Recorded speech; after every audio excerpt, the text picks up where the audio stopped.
आली का तू? हरदू माझ्या सांग कोल्हापूरला येणार आहे. पिन मारते हरदू माझ्या सांग कोल्हापूरला येणार आहे. येणार का मम्मी? येते तू? हे बघा हे काटे असतात ना, या काट्याला भिवून 4 व्हीलर वाली गाड्या आता आणत नाहीत. आणि हे सगळं काटं लागतं गाड्यासनी.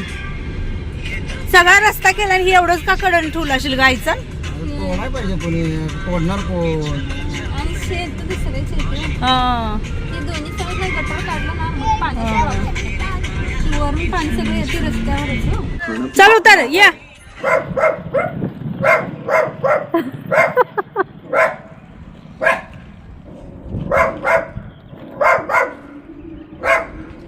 श्री स्वामी समर्थ. कालच्या व्हिडिओला दिलेल्या प्रेमासाठी, कमेंटसाठी, लाईकसाठी खूप मनापासून आभारी. तर संदीपचं घर कुठंपर्यंत आलो आहे आपण बघूया. आता प्लॅन काढताना आम्हीच होतो, वास्तुशास्त्रानुसार प्लॅन काढला गेला, कुठल्या दिशेला कुठलं काय हे झालं. पण बांधकाम चालू असताना भले तुम्ही प्लॅन काढून द्या बरोबर, तर ते आपल्याला पूर्ण झाल्याशिवाय घर कळतच नाही.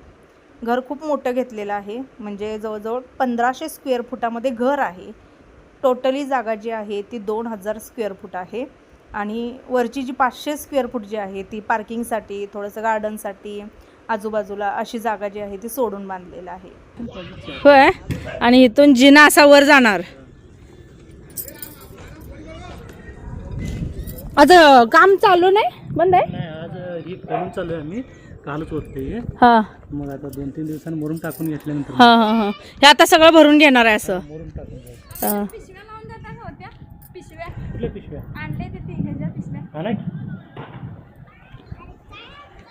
आता हे मुरुम कधी भरणार आहे? मुरुम आता लगेच टाकले. हा हा हे तिकडे काय आहे त्या कोपऱ्यात? त्या कोपऱ्यात कपाट येणार आहे मॅडम. खाच आहे ना हा कपाट आत आपलं हे भिंतीतल्या आतल्या आत कपाट. हा अजूनही काय कळलं ना मधलं अजून काय नाही. नाही हे हॉल आहे. हा आणि त्या कोपऱ्याला ते आहे का नाही तिकडे किचन आहे. हा आणि इथे एक बेडरूम आहे. इथे हे हॉल, तिकडे किचन, इथं एक बेडरूम, इकडे एक बेडरूम. 2 बेडरूम. आता प्लॅन लगेच कळत नाही तो, नाही कळतंय त्याच काय नाही थोडा. पण प्रॉपर बांधल्याशिवाय समजत नाही. हो आणलं या. ए बाळा या. हातदुडे. मोबाईल बघत असताना थोडंसं स्क्रोल करताना एक रील्स पाहिली. त्याच्यामध्ये एक युट्यूबर आहे, तिला एक छोटासा ऍक्ने जे असतात ते सुरुवात झालेली होती. आणि आता जर बघायला गेलं तर तिचा पूर्ण चेहरा जो आहे तो ऍक्नेने भरलेला आहे. म्हणजे आउट ऑफ कंट्रोल ऍक्ने झालेले. ऍक्ने येतो. आपण काय करतो, ठीक आहे बाबा आपलं महिन्याचे पिरियड्स असतात त्यावेळेला येतो किंवा वातावरणानं येतो असं तसं आपण म्हणतो. आणि त्यावेळेला आपण नॉर्मली घेतो ते गोष्टी, जसं मी पण घेते नॉर्मल. पण तो छोटासा जरी ऍक्ने असेल, पण तो जर आपण डर्मॉलॉजिस्ट जे आहेत त्यांच्या मार्गदर्शना थ्रू जर आपण हे घालवू शकतो, तर मग आपण का लक्ष देऊ शकत नाही त्याच्याकडे? त्या गोष्टी दुर्लक्ष करतो आणि आपण स्वतःच डॉक्टर बनायला जातो. आपण स्वतःच ठरवतो की मला काय करायचं आहे, मला काय खायचं आहे, किंवा मला आता याच्यावरती काय करायचं आहे. म्हणजे काय, आपण स्वतःचे डॉक्टर स्वतः बनतो. पण पुढे जाऊन ते छोटासा प्रॉब्लेम जेव्हा मोठा होतो, मी तेव्हाच जेव्हा एक छोटंसं होतं तेव्हाच जर मी लक्ष दिलं असतं तर मला एवढा मोठा प्रॉब्लेम झाला नसता. बऱ्याच जणांना वांग असतो, अगदी छोटासा सुरू झालेला असतो, ते दुर्लक्ष करतात, जाऊ दे म्हणतात. तो असा पूर्ण चेहरा भरून पसरसच प्रत्येक गोष्टीचं असतं. लक्षात ठेवा, ती छोटीशी गोष्ट आपल्यासाठी मोठं नुकसान करू शकते. आजकाल खूप बदल झालेला आहे, आपल्या खाण्यापिण्यात झालेला आहे, वातावरणामध्ये झालेला आहे. आपल्याला माहित नसतं की रूट कॉस्ट काय आहे या प्रॉब्लेमचा. सगळ्यात बेस्ट डर्मॉलॉजिस्ट, त्यांच्याकडे जाऊन जे काय असेल ते मार्गदर्शन घेऊन प्रॉब्लेम्स जे आहे ते थोडक्यात थोडकं घालवणे, आपल्या स्किनचं कन्सल्ट करून घेणं खूप गरजेचं आहे. मी जवळजवळ गेली 2 वर्ष झालं क्युअर ऍप जे आहे त्याच्यासोबत जोडलेले आहे. कंटिन्युअली जे प्रोडक्ट असते ते मी वापरत असते. रिझल्ट मला खूप बेस्ट आलेला आहे. जर आता नवीन ताई असतील आणि त्यांना सुद्धा जोडायचं असेल तर त्यांच्यासाठी सांगते, क्युअर ऍपमध्ये पूर्णपणे सर्टिफाईड डॉक्टरांची टीम आहे. आयरेगैरे कोणीही नाहीये, ते तर स्पेशली डॉक्टर असतात आणि जे आपल्या स्किननुसार आपल्याला मार्गदर्शन करतात, आपल्या प्रॉब्लेमनुसार आपल्याला सोल्युशन देतात. जेव्हा तुम्ही ऍप डाउनलोड करता त्यावेळेला एक काम करायचं आहे, तुम्हाला ऍपमध्ये जायचं, पुढचा आणि साईडचे असे 2 फोटो तुम्हाला तिथं द्यायचे आहेत. तिथं सर्टिफाईड डॉक्टरांची टीम असते, ते चेक करतात.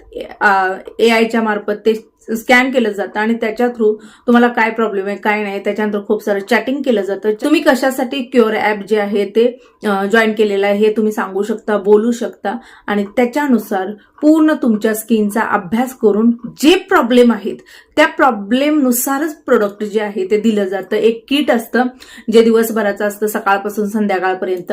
माझ्या किटमध्ये 4 प्रोडक्ट आहेत, मला बास होऊन जातात. एवढं सिंपल, जिथं आहे तिथं बसून घरात, आता मी इथं बसल्या ना इथंच बसायचं, डायरेक्टली करू शकतो. म्हणजे ह्या गोष्टी मी सांगते एवढ्यासाठी की कुठे बाहेर जा, केस पेपर काढा, वेळ घालवा, रांगेत उभा राहा, पर महिन्याला पुन्हा नवीन केस पेपर काढा, या खूप झंझटीच्या गोष्टी आहेत. पण इथंच आपल्याला आहे तिथं बसूनच या गोष्टीचा लाभ घेता येतो. थोड्यावरतीच थांबत नाहीये. पर मंथ तुमचं चेकअप केलं जातं, समोरून तुम्हाला कॉल येतात. असं नाही की आता हे ऍप डाउनलोड केलेलं आहे, प्रोडक्ट घेतलेलं आहे तर पुन्हा डिलीट मारून टाकलेलं आहे. नाही, तुम्हाला महत्वाच्या नोटिफिकेशन येत राहतात, तुम्हाला त्यांचे मेसेज येतात, तुम्हाला कॉल येत असतात. म्हणजे बाहेर बघायला गेलं तर प्रोडक्ट घ्या आणि जा तिकडं. इथं तसं नाहीये. प्रोडक्ट घेतल्यानंतर पूर्णपणे तुमची काळजी घेतली जाते. डाएट प्लॅन कसा असावा, तुम्ही काय खाणं गरजेचं आहे, पाणी किती पिणं गरजेचं आहे, एवढ्या सगळ्या गोष्टीची काळजी घेतं. त्यामुळे ते ऍप मोबाईलमध्ये तसंच ठेवायचे. माझा बिफोर आणि आफ्टर मध्ये तुम्ही बदल बघू शकता आणि मी तेव्हापासून ऍप जे आहे ते माझ्या मोबाईलमध्ये ठेवलेलं आहे, आता सुद्धा आहे, कारण मला ह्या अपडेट वरच्यावरती मिळत राहतात. समजा तुम्हाला जर प्रोडक्ट सूट नाही झाले, डायरेक्टली ऍपमध्ये जायचं आणि तिथे डर्मॉलॉजिस्ट जे असतात त्यांच्याशी बोलायचं, चर्चा करायची. ते पुन्हा एकदा तुमची स्किन जी आहे ती चेक कर. याची लिंक जी आहे ती मी डिस्क्रिप्शन बॉक्समध्ये देत आहे, सोबत कमेंटमध्ये पिन करत आहे. दुसरी गोष्ट, तुम्हाला जर याच्यामध्ये 100 रुपयाची सूट हवी असेल तर माझा कुपन कोड वापरायचा आहे. माझा कुपन कोड आहे PRANJL प्रांजल 100. हा जर माझा कुपन कोड वापरला तर तुम्हाला 100 रुपयाची सूट मिळेल. आणि किटची प्राइस जी आहे ती पण जास्त नाही, 1500 ते 2000च्या आसपास तुम्हाला हे किट मिळून जाईल. छोटं आहे तेवढ्यात तेवढं ते करा, डॉक्टरांच्या सल्ल्यानं करा आणि निरोगी राहा. नाही सर, लेवल काढून. तर बघा, खूप इच्छा होती, मला वाटलं जरा बऱ्यापैकी भरून आला असेल, पण अजून वेळ आहे. इकडे पण पाण्याची सगळीकडे ऑल जतमध्ये पाण्याचा प्रॉब्लेम सुरू आहे. मग ते आपलं जेवढं काम होईल तेवढं जपून पाणी वापरलेलं बरं. पाणी आहे पण जपून वापरलेलं बरं, कारण बांधकामाला भरपूर लागतंय. म्हटलं एक पाऊस होऊन गेला किंवा पावसाळा लागला तर बऱ्यापैकी हे करायला होते. आता मुरुम जे आहे ते भरून घेणार. हे बघ पाणी मारायचं कसं शिकवतात बघ. रसाबाई सकाळ संध्याकाळ पाणी मारायला येते स्कूटीवर.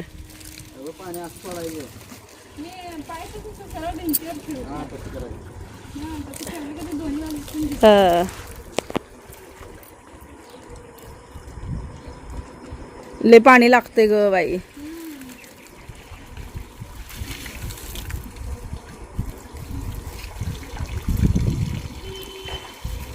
किती वेळ जातो का पाणी भिजवाय तुला? 1 तास पाणी भिजवत्या. आता एवढ्या बांधकामाला 1 तास आहे, पूर्ण घर जेव्हा होईल 1 तास नव्हे, 2-2, 3-3 तास लागतील तुला. हा, वाळून जात या.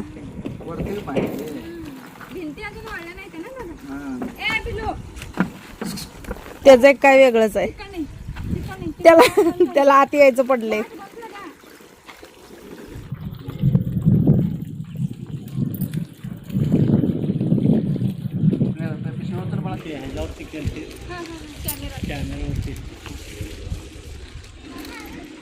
कुठं आहे कॅमेरा? कुठं? हे बघा इथं कॅमेरा लावलाय. वा,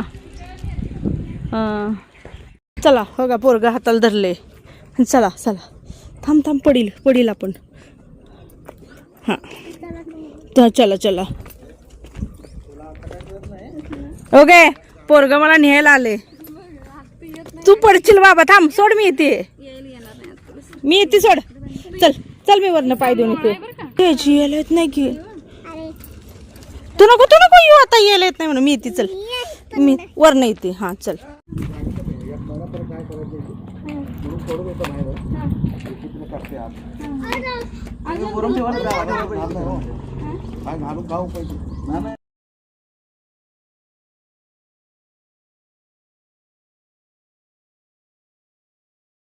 तर सुरुवात आहे अजून. घर खूप मोठं आहे आणि जेव्हा पूर्ण घर उभं राहील तेव्हा हिला पाणी मारून मारून पुरवणार आहे. भरपूर पाणी मारायला लागतंय. असं चला आता निघूया. आता जाऊया डायरेक्टली आपण अंबाबाईला. अंबाबाईचं दर्शन घेऊन तसंच नाही आता यल्लामाईला जाऊया आणि त्याच्यानंतर मग अंबाबाईला जाऊ. कुठे गेली तुझी मम्मा? आईस्क्रीम आणले रसिकानं, ते आता दाखवले तिने, ते खायच्या ह्याला चालू आहे.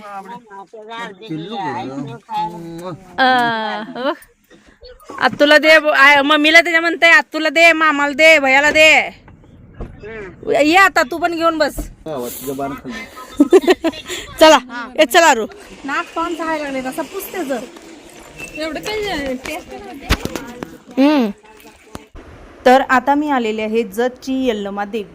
खूप साऱ्या जणींना माहीत असेल पण, आणि यात्रा तर खूप मोठी असते आणि स्पेशली कॅलेंडरमध्ये ना या यात्रेचा उल्लेख असतो. म्हणजे खूप मोठं देवस्थान आहे. पहिला छोटं होतं पण आता खूप मोठं झालेलं आहे. तर येताना मी घरून साडी वगैरे आणलेली होती आणि बाकीचं जे छोटं मोठं साहित्य असतं जसं हळदी कुंकू वगैरे.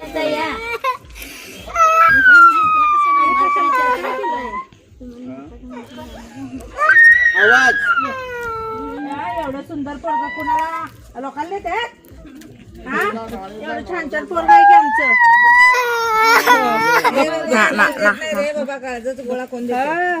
बाबा पैसे दिले तरी 4 टक्का दिला तरी तू मिळत नाही. मामाला म्हण काय केलं सर मागे ते त्याला पाठ लावायचं सगळं घातले. मोती डोळा ते नाही वेगळं द्यायला लागतं. ते पण द्या.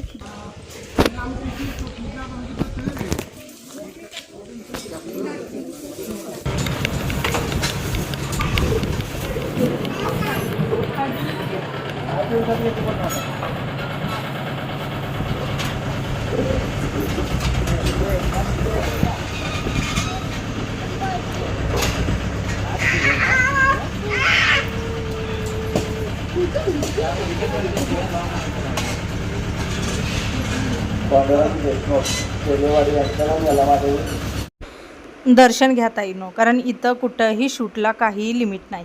तुम्ही अगदी बिंदास्त करू शकता. काही देवस्थान जे असतात ना तिथं प्रॉपर बाहेर बोर्ड असतो, कुठलाही कॅमेरा काढायचा नाही बाहेर. जा ना हर तू पुढं जा, पुढं.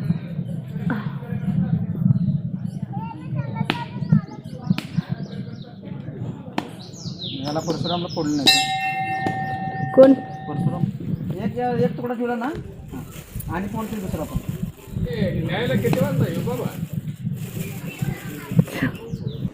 काय खायचंय? चलो दर्शन छान झालं. तुम्हाला अजून एकदा मंदिर आणि कळस दर्शन घ्या. भरपूर मी गाडी घेतल्यापासून मी एवढी दर्शनाला फिरल्या ना, कधीच फिरले नसेल एवढं फिरलेले दर्शनाला. आणि छान असं भडक ऊन पण नाही, सोय केली आहे. आता वरती शेड घातलं आहे बघा.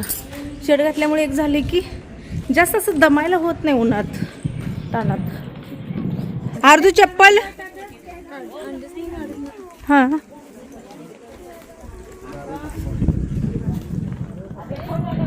त्या परड्या वगैरे अशा का टाकल्या जातात ग?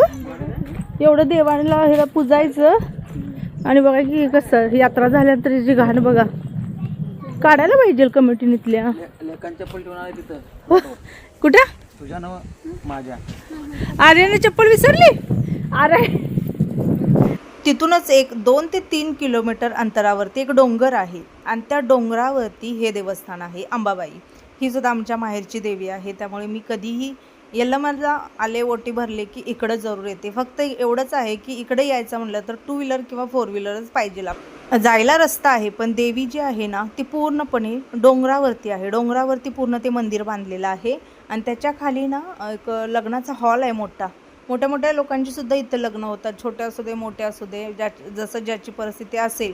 पण इथं लग्न भरपूर होतात. आमच्याच भावकीतली भरपूर सारी लग्न जी आहेत ना ती इथंच झालेली आहेत. फक्त एवढंच असते की आमच्या ह्याच्यामध्ये एक नियम असतो, म्हणजे मुलीचं लग्न केलं जातं पण मुलांची लग्न वगैरे शक्यतो दारामध्येच करतात.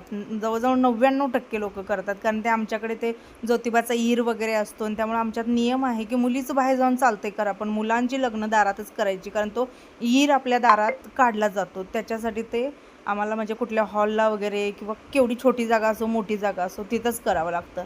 आलेलो आहे मंदिरामध्ये. एकदम छोटंसं असं पेटीमध्ये असल्यागत देवीची मूर्ती ठेवलेलं आहे. पण आजूबाजूला ना त्यांनी सुरक्षा म्हणा किंवा सोय म्हणा, पाण्याची सोय, बसण्या उठण्याची सोय आणि वातावरण तर एवढं मस्त आहे. वरून पूर्णपणे जत जे आहे ते दिसतं, पण आम्हाला तेवढा वेळ नव्हता ताईनं, मी तुम्हाला दाखवलेलं नाही. जुन्या व्हिडिओमध्ये मात्र मी सगळं शेअर केलेलं आहे. आता इथून जातो ना तर कडेला पूर्ण डोंगर जो आहे ना त्याच्यामध्ये हे मंदिर केलेलं आहे.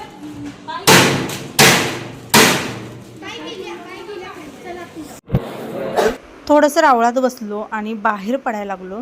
मी पाठीमागं होते दादाच्या, ते बूट घालत होते. बूट घालताना मोबाईल कुठं ठेवला आहे बघा. यांची कायमची खोड आहे, हातामधली कुठली वस्तू सोबत घेऊन जाणार नाही. आणि रसिकाचं लक्ष गेलं. रसिकाला मी सांगत होते की तू सांगू नको, थांब, कुठं लोक जातात आणि त्यांना कधी आठवण येते. मी घेणार होते पाठीमाग काढून, कारण काय असतं की बघा एकदा दोनदा ठीक आहे ना, हे कायमचीच सवय झाली आहे की हातातली काय रुमाल असू दे, काही असू दे, ते कडंसुद्धा आहे ना, एखाद्या जागी गेलं समजा हात धुवायचं असेल तर ते कडंसुद्धा तिथं काढून ठेवायचं, हात धुवायचं आणि माघारी निघून यायचं. हे असले तर तुमचे दादा आहेत. याच्यासाठी खूप ओरडा खाल्लेला आणि आज तर चक्क मोबाईलच ठेवून चाललेले होते. असे नमुने कोणाकोणाच्या जरूर सांगा. एखादी वस्तू ठीक आहे हो, पण एकदम म्हणजे मोबाईल असू दे किंवा अशा काही गोष्टी असतात जे आपण प्राण सांभाळतो ना, पण यांचं तसं काही नाही. इथं आल्यानं मात्र एक गोंधळ काय झाला, लग्नाच्या गाड्या भरपूर आल्या. आम्ही काय केलं, व्यवस्थित गाडी पार्किंग केली ती, कारण रूल्स फॉलो करून केलेलं बरं, दुसऱ्याला त्रास नको. पण पाठीमागच्याने काय केलं, वराडानं जिथं जागा घावेल तिथं त्यांनी गाड्या लावल्या आणि त्याच्यामुळं आम्हाला गाडी बाहेर काढताच येईना. जवळजवळ 1.5-2 तास आमचा इथं वाया गेला. आम्ही वरती गेलो, त्यांना सांगितलं, ते म्हणले लग्न होऊ द्या, थांबा. त्याच्यानंतर मग आम्हाला पुढं पण जायचं होतं, कोल्हापूरचं पण गाठायचं होतं आणि 2 तास इथंच वाया गेल्यानंतर कसा प्लॅन होणार बघा. तर आमचा तो प्लॅन पूर्णपणे फेल गेला. असं काहीतरी असेल, देवाची पण इच्छा की आज नको उद्या जावा, असं काहीतरी असेल म्हणायचं आणि गप बसायचं. दंगा करतोय पुढं सरा मामा, चप्पल अडकले हरदूची असं झालं आणि तुम्ही काय लक्षच देना. काढ आणि पोरगा अपदायला लागलंय. गावले का? आपण सगळी फॅमिली असतो ना, नवरा बायको मुलं, त्यावेळेला आपण कधी मनात आलो की बाहेर जातो, खातो पितो. पण आर्मीवाल्या बायकांचं मुलांचं तसं नसतं. म्हणून म्हणलं आता आम्ही आलोय, आम्ही घरीच जेवणार. त्याच्यापेक्षा आमच्या यजमानं म्हणलं हार्दिक रसिका बाहेर खाईल, म्हणून आम्ही थोडंसं म्हणलं बाहेरच जेवायचं, राहू दे, घरचं जेवण जे आहे ते संध्याकाळी बघूया. आता तू पण दमली असतील. चला आम्ही काहीतरी नाश्ता वगैरे करून घेतो. मेनू देतात की थांबा. मम्माला उलट मारायचं नाही काय, त्याला काय करायचं, पार्लर नव्हतं इथं आम्ही सोडायचं, हे साफ करायला. एवढं प्रेम करते पोरग, मामा मामा करते.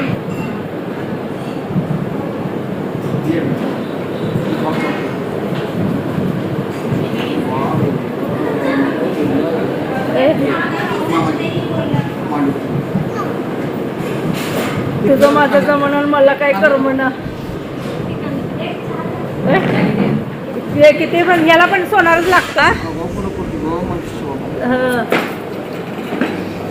काय घ्यायचंय सांग पटकन. वडा घ्यायचा, पिझ्झा घ्यायचा, भजी घ्यायची, काय ते पण देतो. पेपर डोसा तुला. ओ तुम्हाला काय पाहिजे सांगा.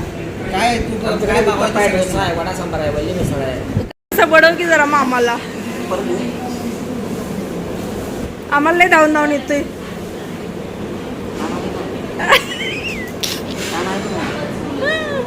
आमचा हरदू खूप भारी आहे बरं का.